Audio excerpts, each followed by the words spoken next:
Hello everybody and welcome back to LMM, and if you're enjoying what you're seeing on the channel at the moment, how about giving this video a like and maybe subscribing to the channel to help us grow and perhaps even check out our Patreon. Welcome to episode 4 of the Modular Railway Challenge. And this series is sponsored by our friends over at Grange & Hodder, who supplied us with all of the boards that you'll see in this series. They make an amazing variety of baseboards which takes the stress and anxiety out of making a solid start for your model railway. So go check out the website, it's over in the video description, and see some of the things that they make. Last episode you saw as I completely changed my mind of what I was trying to build, and in the week that's passed I thought, well, maybe I've made things a little bit too simple, so I've decided to up my game, which is actually a terrible mistake. Because I'm an idiot, I thought, how about adding a little more operational interest and to cut out a section underneath the board to put a little 009 underground railway as it runs through a mine, because how hard could it be to try and install a railway underneath a board you've already constructed?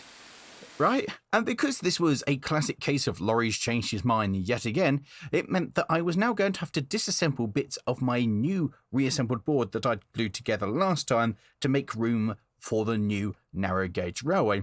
So first I had to plot a route and realised that I was going to have to remove part of the support here and part of the baseboard that I glued back in here, and then I'd have to go through the support here because it would be too low, so I'd have to cut through another section here to make room for the railway. It really wasn't my greatest bit of planning ever.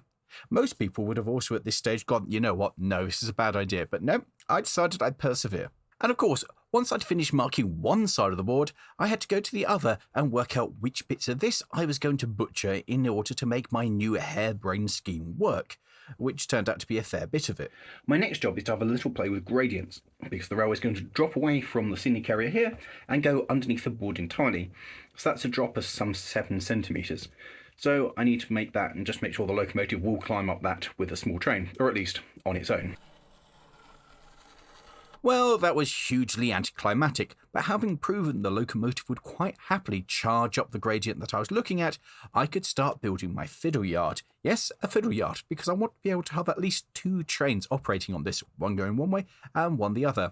And having worked out the space I needed so that they could sit next door to each other and not collide, I could start assembling it. Which of course involved using the spinning tool of death to cut the rail to the right lengths.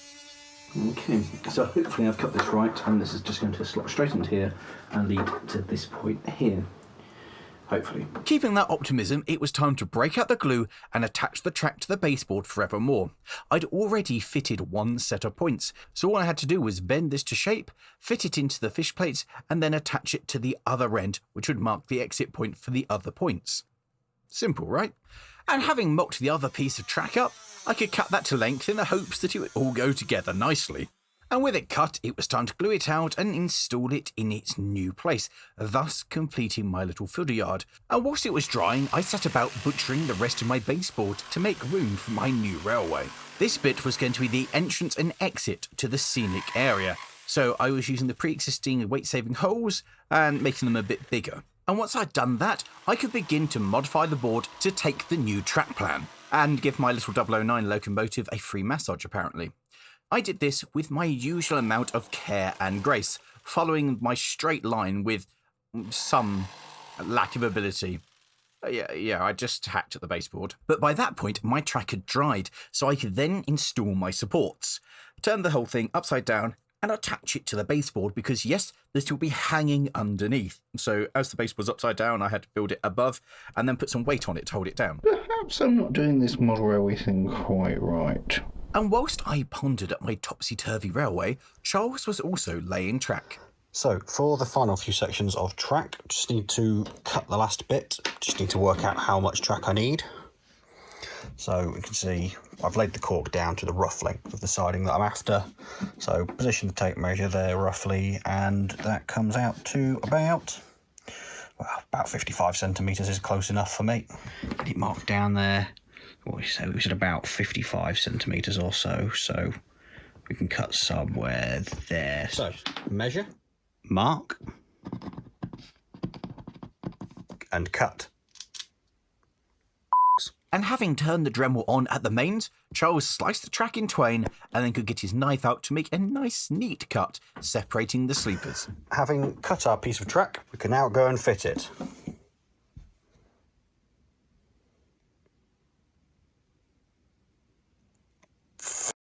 Having disposed of that and recut the piece of track to the correct size, suddenly fits. It's like it was meant to be there, and I'm not an idiot. Having recut the piece of track, it's now the right size. Got to just put the droppers onto it so it can have the electrical current taken into the track directly for the isolation. So we're just going to drop a couple of sleepers off the bottom, wire directly to the bottom of the rails with 2 wires. We also just need to get the wire for our droppers. So got a couple of rolls here of black and red. We'll just cut some of that off.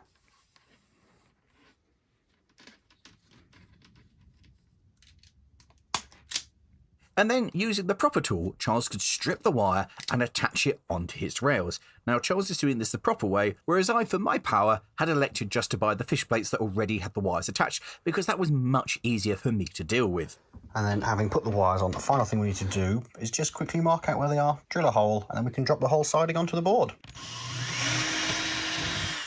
Of course, now fitting the wires into the baseboard was the easy part, and with that completed, Charles had now installed his new section of track, complete with power feeds and isolating fish plates. And just like that, it's in, through the holes, attached to the fish plates.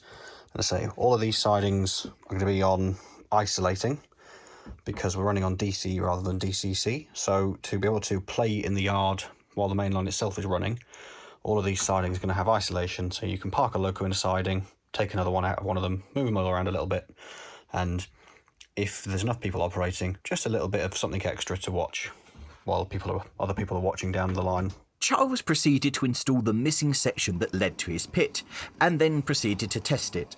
And the test, in fact, we're not going to see much more progress from Charles from some time, so we might as well go back and see what I was getting up to. I'd started marking out where I was going to have to install the supports that would take my track away from my middle scenic area onto the incline down to my fiddle yard. And having installed this with a hearty amount of glue, I could then adjust the piece that I'd removed to go back in and become the base of that section, so there wouldn't be a bit missing. So one of the things I've been working on are these. Now, these are moulded plaster. So I've got the moulds from Wooden Scenics, and I've moulded my own rock. So this is going to become part of the ceiling inside the mining area.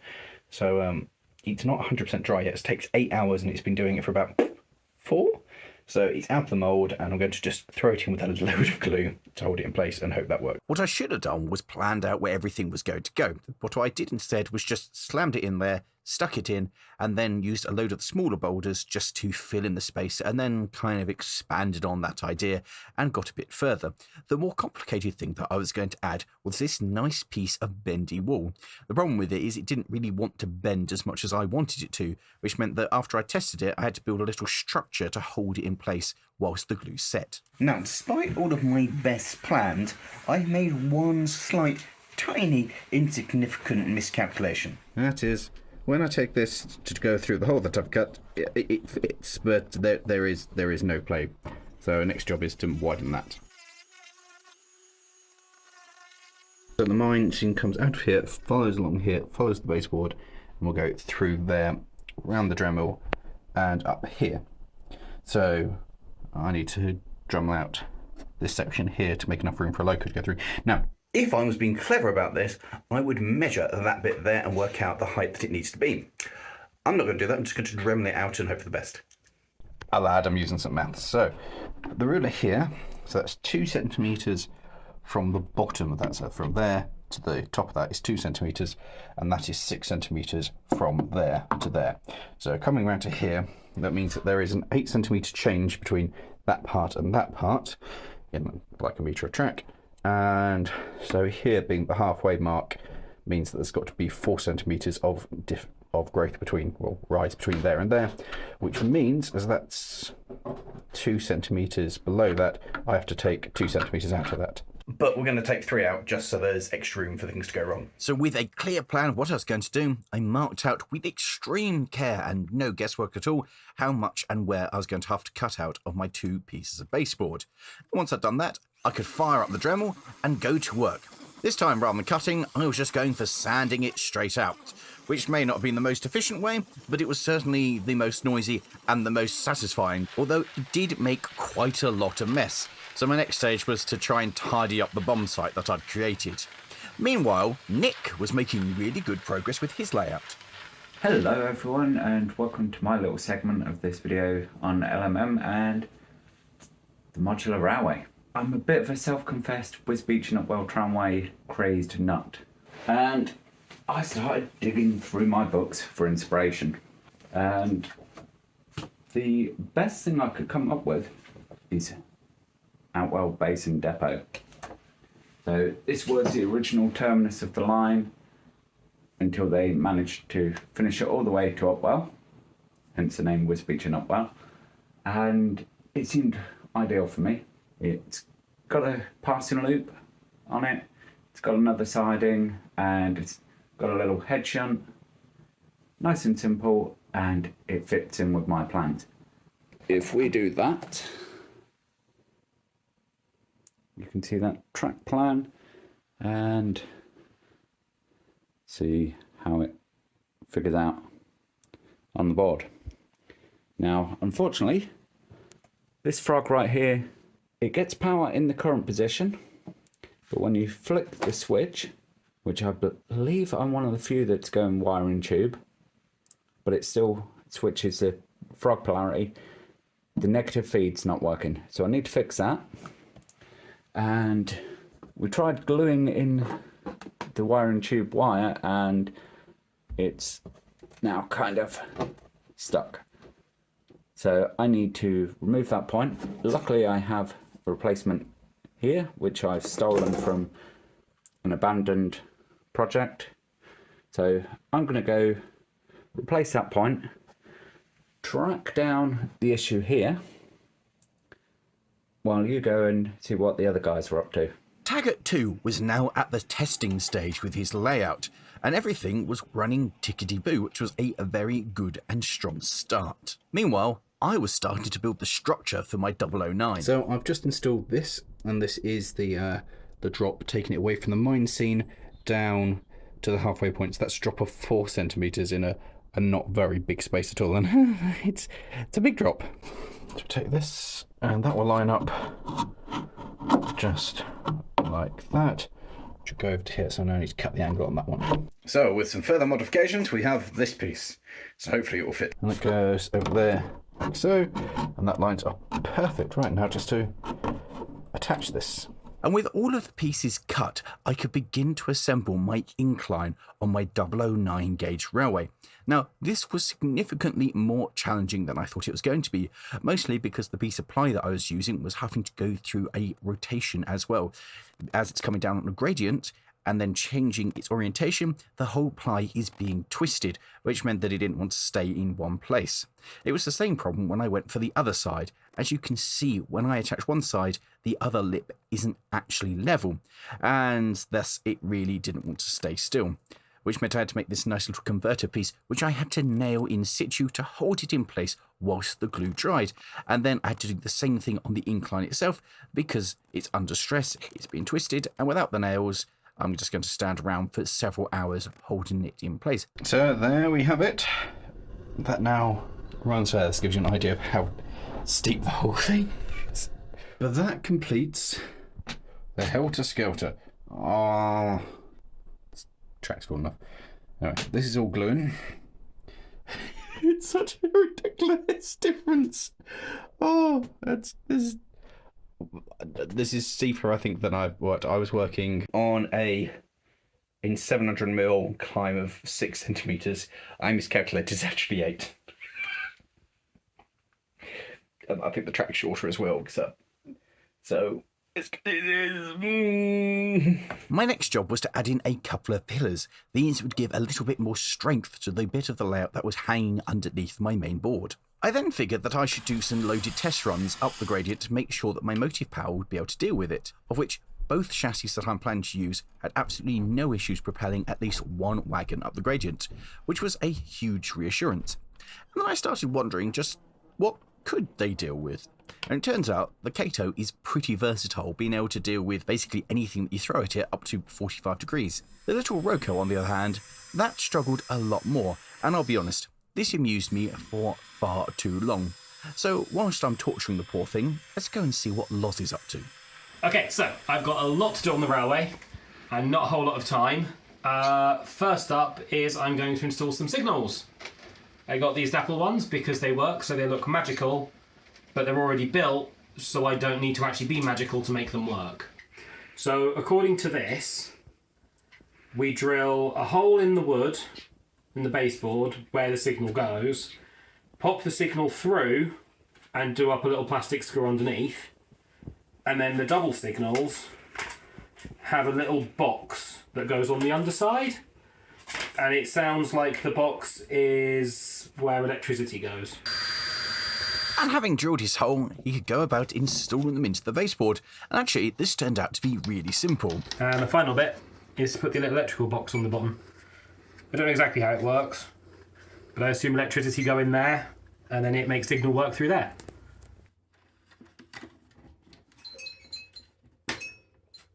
And having successfully installed one set of signals, Loz set about installing the other ones for his layout, and then did a test run to make sure the stock would pass and not foul them. That clearances nicely. So with that, I have 3 signals in. The problem is this has taken me about 2.5 hours. And I still have to build a workshop and put that in. I have to build a platform. All the scenic. Just all the scenic. I have all the scenic to do, and I have to wire up the signals. Speaking of wiring up, my next job was to apply power to the 009. So I need a bit more of this. Oh no, I need much more of this. At the time of my discovery, the only place that was still open and selling suitable wire was none other than Halford's. So a quick trip into there to pick up some black and red, and I could return home and get on. In order to wire power into my 009, I cut away some of the sleepers to make a small gap, to which I could then solder my 2 feed wires, black one side and red the other. Now, I was going to do this on 2 separate pieces of track to ensure I had a good feed. But before I could lay my new railway, I had to finish butchering my baseboard, because where I'd put my track bed, part of the baseboard would still be impeding progress. Having removed that, exciting, because you can actually see the railway here as it goes down there, and then loop goes to where the cave's going to be. There is just enough space to get a hand in there to remove stock. So finally, I could start laying the rest of my railway, and this proved to be a lot more complicated than I first anticipated. Oh, trying to lay flexi track and make it work. Come on, do as I command. Do as I command, right? That's not right. So whilst I struggled to try and get the track into the right position, let's go and see what Charles is up to. So for my layout, which is now on its side, I've opted to go with the slow action point motors. Specifically, I've gone for Cobalt ones, their IP analog range, which has financially crippled me. They're quite expensive, these. But they are slow action, stall motors, so they'll draw power and they'll just stop when they get to the end. It's got plenty of connections on the bottom of it, so you can put your power in, you can feed LEDs off it, you can do the frog, you can do all sorts of things with them, so they're quite good. But most importantly, they were ever so slightly cheaper than the tortoise ones I was originally going to use, while being pretty much identical in most other ways. So in your little box, get your point motor. It's quite cute, really. You get a little sticky pad. These go on the tops of these, so you can stick it to the bottom of your board before you screw it on, so you can actually work out if it's in the right place. And then you get your little bag of goodies with the little arm to go in here, the screw to hold it in place, a little bit there to do the pivot, and some screws for mounting it to the top of the board. So I've done one as a test, as you can see down the far end, and I have, well, I believe 7 to go if I've counted correctly. So let's get a few of these installed. Assembling the point motors was relatively easy, just needing a screwdriver and a little bit of time. And soon, Charles had got one assembled enough to give it a test.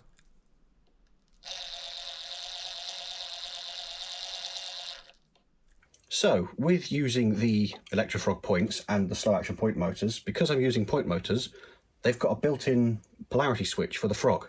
So, quite handily as well, they give you the 4 screws to mount it to the bottom of the baseboard, but they also give you 1 extra. And I've got these little chocolate block things, which we're just going to screw in with that extra screw on the baseboard there, and use that to power the frog straight into the switch by switching it to a wire, rather than having to faff around soldering it. I like this idea a lot better than trying to solder all of these point motors. This is the better choice. And with motors installed, it was time to actually give them a test. And with them working, it was time to go back and see how I was getting on with track. This has taken forever, but we now do have a railway that runs around here. Tucks in there, roars up there. Ignore that for now. Comes down here, down there, and it was back here. Oh, I forgot to glue that. And that's popped off, so a load of glue on that. There are moments on a project like this where things suddenly get very exciting. Like now, when I can look down, I can see the railway going down away from the scenic area. Now, I appreciate I probably should have cut that a lot further back, so from the scenic area you can't see the end gauge. But as I just did it one piece of flexi, and it was a pain in the backside enough, that's just going to be fine. I'm just going to use the Dremel, cut that off, flush, and then that should go into the next section.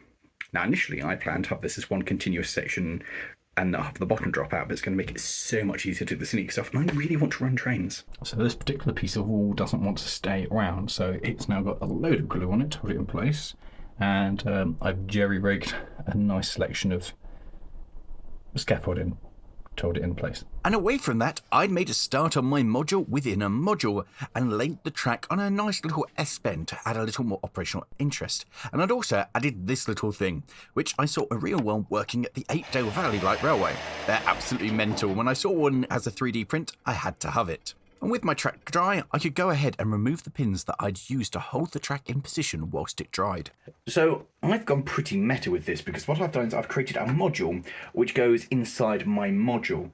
And the idea is I can get the scenics done on this, the landscape, the figures in, and all of this sorted out and painted, and then just drop it straight into the rest of the board, which I'll have painted without the floor. Because I realised when you're doing a cave or a mine, the inside of it, you have not just the floor to a scenic, but the walls and the roof, and suddenly that's a very limited space because it's all under that bit and I can't remove the top, so I'm having to do it in some kind of backwards way. So that's fun and exciting. So my main thing now is to try and get this section to actually operate. So that's cool. I have no worries at all. The next stage was to trim the rails on my mini module to the correct length, using the Dremel to make sure there were no sharp edges. Okay, so that looks nice and flush. That's good. With the rails cut to the correct length, it was time for a trial fit. Now. Oh, it looks so good. Yes. So I'm actually not sure how I'm going to do this next bit, because I need to somehow install this piece of track in there.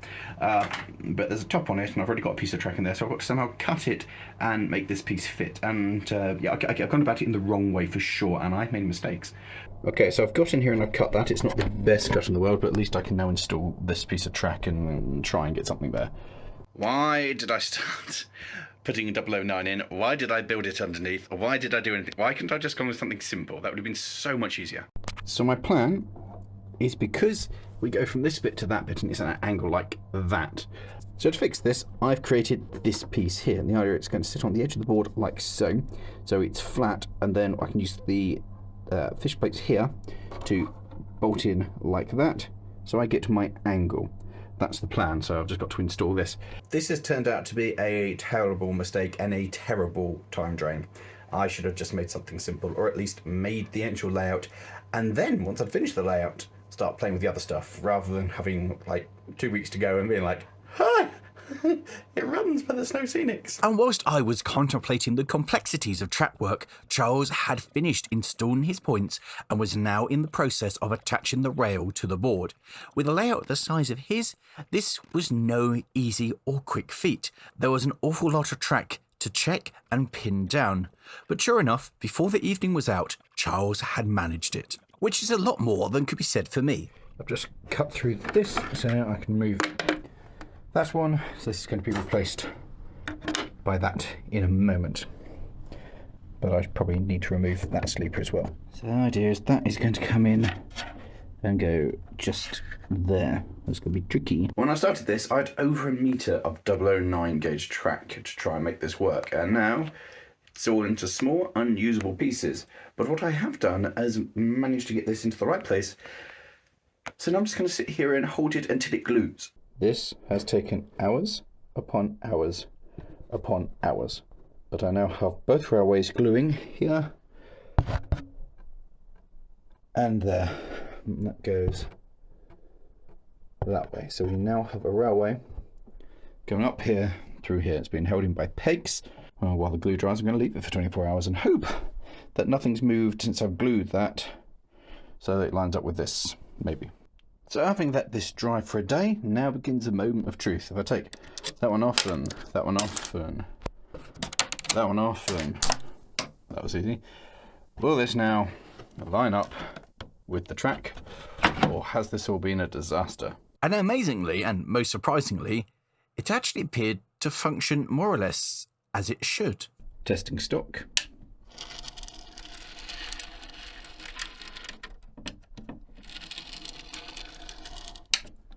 It didn't derail, it went round. Test number 2. So take this and ship through there. And that has actually worked so well that that has just run straight off the interliner. It didn't derail, it just worked straight through the aligner, and success.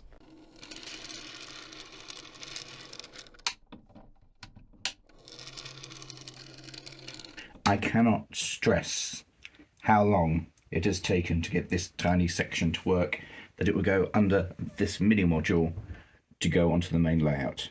It has taken literally a week of mucking around with. So now all I need to do is just connect this section of the module to the rest of the circuit. Because I know the rest of the circuit works, it's just not this bit. And so I just need to make a new piece of track to join these two together, which means I need to go to the model railway shop because I'm out of fish plates through the sheer amount of mistakes I've made. You could just see beyond here all of the failed pieces of track. So there we go. I have successfully built a working underground railway underneath the full module, and I am very proud with myself, as you can imagine. The only downside is we've only got a couple of weeks now, and I really should start the scenic stuff, which I have not done anything at all. But you know, it does work, and that's really good. So if you have enjoyed this one, how about clicking somewhere over there for, well, one of the previous episodes, or over there for the very first episode where we explained just what we're trying to do. Thanks for watching, guys. Wish me luck. I'm not panicked. You're panicked. Oh, that's an awful lot to do.